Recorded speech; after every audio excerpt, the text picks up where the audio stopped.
Connecticut's #1 local news. This is Channel 3 Eyewitness News. It is 7 o'clock on your Tuesday morning. Good morning, everyone. I'm Nicole Nalepa, and we begin with the latest on the coronavirus in Connecticut.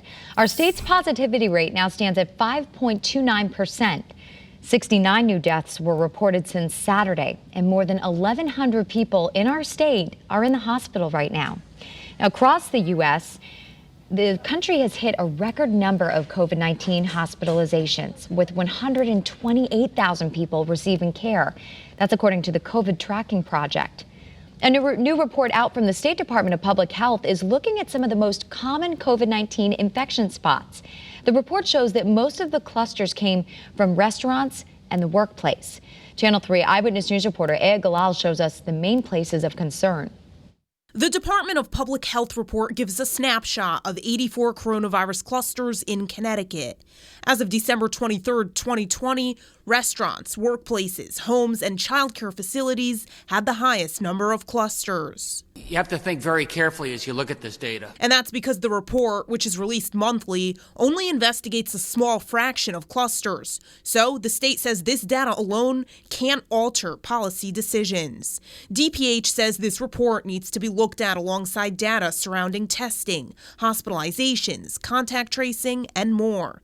The report shows out of the 84 clusters the DPH investigated, 21 came from restaurants. Scot, executive director of the Connecticut Restaurant Association, says restaurants have and will continue to be leaders in safety and sanitation. Anything that strikes fear, and people are making, unfortunately, not even going out. We've seen takeout numbers decline in certain areas. Like, those things worry me. Aya Galal, Channel 3 Eyewitness News. We are also tracking the vaccine for you and learning that more than 75,000 people in Connecticut have now gotten their first dose of either the Pfizer or Moderna vaccine. That's about 2% of the state's population. Nursing homes are expected to complete their first round of doses by the end of the week. This includes residents and staff. The governor says Connecticut is doing everything it can to get people vaccinated as quickly as possible. Do you see sometimes the vaccines are sitting on the shelf and not being used and collecting dust? We're not letting that happen. With just-in-time inventory, we're being very careful. And if a hospital, we give a call, find out they have some extra vaccines, looks like they're not going to be used by the end of the day, we move that to somebody else in need. The state's allocation committee will be meeting today to talk about how to roll out the next phase of the vaccine. First responders, teachers, and people 75 and older are expected to be next in line. The governor says the state's supply of the vaccine will determine when that happens, but it will likely be in the next 2 to 3 weeks. Some students in New Haven will soon be back in the classroom. School officials announced yesterday that they'll be starting a hybrid model after Martin Luther King Jr. Day, January 19th. Kids in kindergarten through 5th grade will have the option to return for in-person learning. There's a clear trend, not only in the United States, but in many nations across the world, to open up schools for younger age children because evidence indicates that they're much, much less likely to spread the virus. The mayor says he knows some families are concerned about the risks of returning for in-person learning. The city is preparing a document with research to back up its decision, and it hopes that it'll reassure parents. New Haven schools have been doing distance learning since March. All right. Hi, everybody. Good morning. 7:03 on this January 5th. We're going to start off very quietly this morning. The temperatures are pretty good. They're above average. The winds are fairly light, which is also good. And our Doppler is scanning dry. Kind of a nice sunrise this morning at 7:19 when it took place. All right. As it's taking place, we are taking a look at temperatures out there that are going to be moving up into the upper 30s. I think we're going to sneak into the low 40s in inland Connecticut. So these numbers might be a little shy of where we're headed. But you get the point. We're going to be in the upper 30s and low 40s with a mixture of sun and clouds as we move through the day today. Achieving 40 degrees for the shoreline seems very likely. Maybe 41, 2, 3. 43 degrees for Bridgeport. That is also likely as we move through the afternoon with a mixture of sun and clouds. All right, so here are the current numbers. 30 degrees right now in Salisbury. I mean, that's remarkable. I got an email from Todd in Colebrook. He's got 30 degrees on January 5th. We'll take it. This number, you should be seeing 18. That is the typical overnight low. We've got 28 for you in Willimantic, 27 in Danbury. That's the cool spot. The warm spot right now, 32 degrees, right at the freezing mark at Bradley. So we're not doing too bad, and the winds, again, fairly calm. It'll be picking up today out of the northeast, and it'll be a bit breezy as we move through the day today. But all in all, we're looking at some really nice weather. It's a quiet start. We're expecting a mixture of clouds and sun during the day today, and the week ahead looks pretty good. Here's that beautiful sunrise that I was talking about. Hartford, good morning to you. 30 degrees. The winds are calm.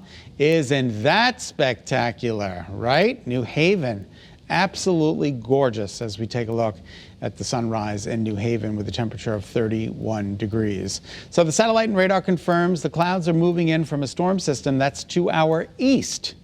This is the same storm system that brought us the snow yesterday. You can see the counterclockwise circulation out over the open waters of the Atlantic.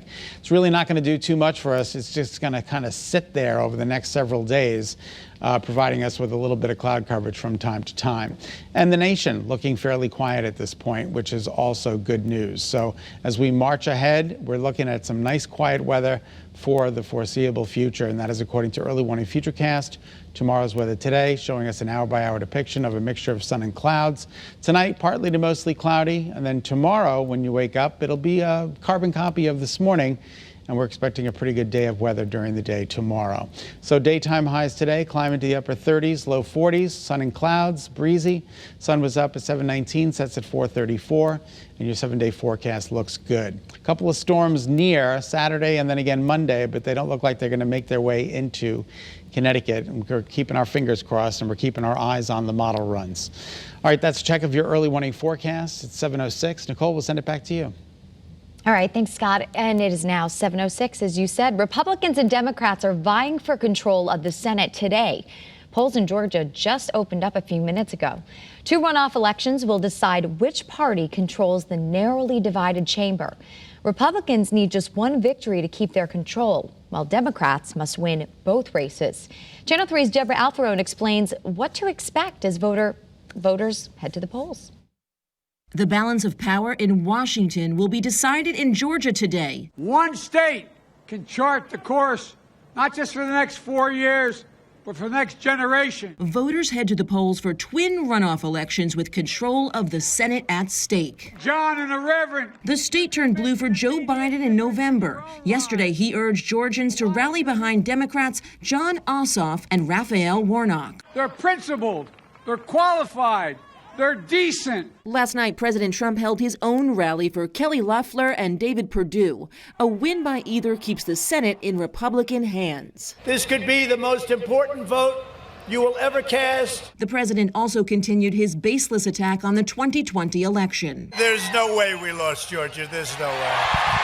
Democrats are now calling for a criminal investigation into President Trump after his phone call pressuring election officials to change the results. I just want to find 11,780 votes, which is one more than we have. Georgia Secretary of State Brad Raffensperger spoke to CBS Evening News anchor Norah O'Donnell about that call. Why do you think the president wanted to speak with you directly? Probably to see if he could influence me to change my decisions. Another top election official in Georgia shot down the conspiracy theories and false claims of voter fraud. Everybody's vote is going to count. Everybody's vote did count. More than 3 million Georgians cast ballots during early voting for today's runoffs. Deborah Alfarone, CBS News, Washington. All right, thank you so much for tuning into Eyewitness News on this Tuesday morning. Remember, you can get news and weather updates anytime on that Channel 3 app. Have a great day, everyone. Stay healthy and stay positive. Thanks for watching Channel 3 Eyewitness News. Watch us live wherever you are on our website, our mobile, and our streaming news app. You can also watch us on Roku, Apple TV, and Fire TV.